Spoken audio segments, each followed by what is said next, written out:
everyone, welcome to another video on my channel. I'm Marshall3498, and today what I'd like to do is, this is part one of a three-part series, and I'm going to teach y'all my way and from my view and my opinion on how to ride a motorcycle.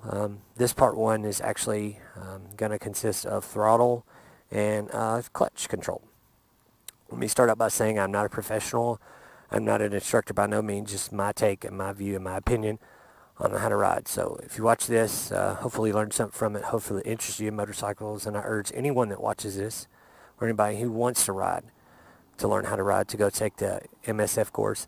It's a good course. It's actually quite a bit of fun. They provide your own bike. All you got to bring is some basic riding gear. You know, you don't have to show up in all the really expensive stuff for more experienced riders who want to spend more money, but just show up with a basic riding gear, and they'll provide you the bike, and it'll have fun. Anyways, but they do have a specific startup procedure. It's called Find C.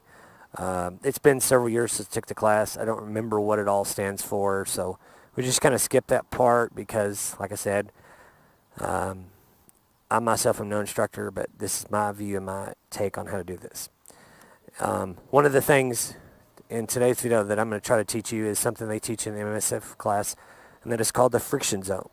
And what that refers to is when the clutch is all the way in like this, it's fully in, it's disengaged from the motor.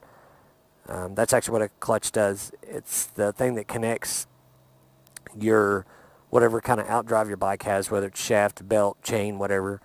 It actually connects the motor to the final drive, and when it's all the way out like that, it's fully engaged.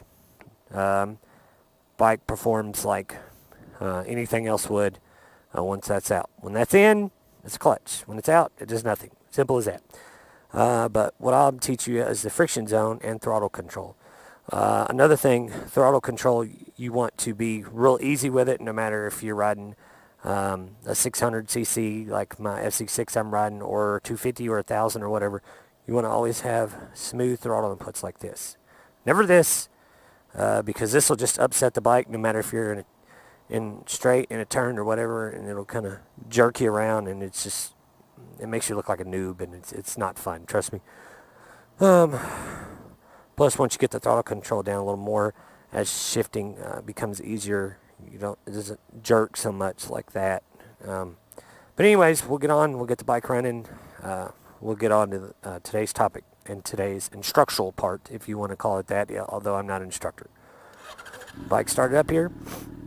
Alright, this is the friction zone. Alright, you notice you see the end, which is neutral. Bike's in neutral. Push down one, bike's in first. If you slowly, and I do mean slowly, because right now the bike's not pulling at all.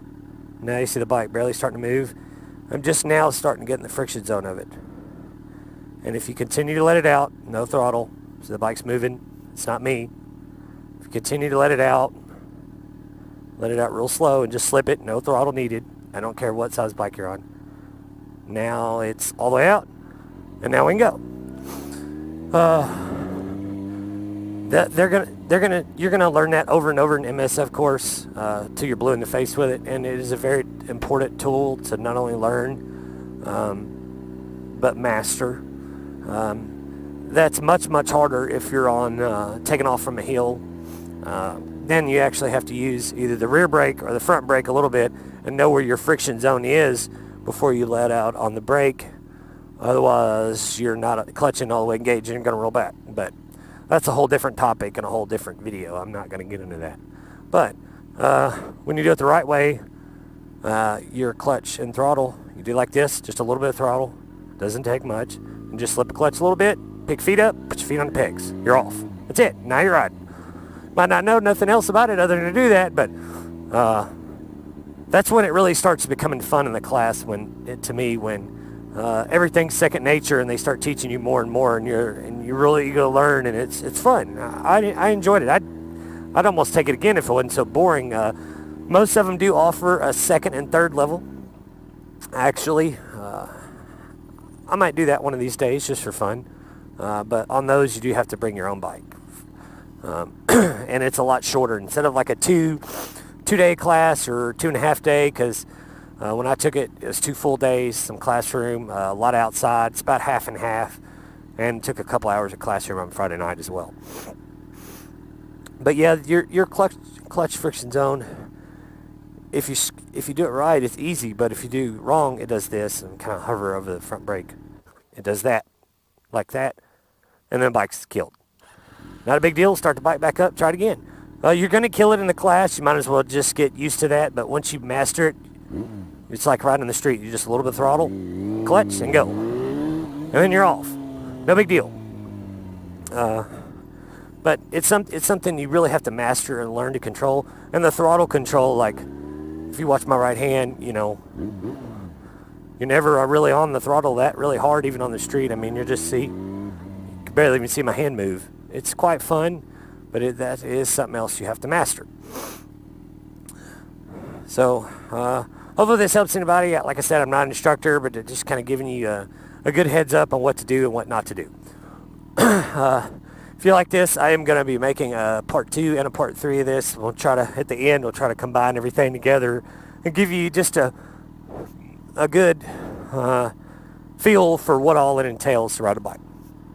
So, if you like this video, please stay tuned and find part 2 of this in the next video. It'll be uploaded soon. Thanks for watching, guys. We'll see you on the next one. Remember, ride safe and have fun.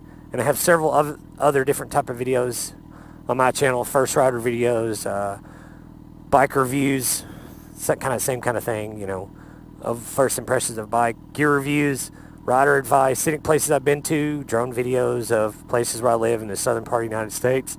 So if you like this content, please feel free to check out more of my stuff and let me know what you think. Thanks, guys. See you.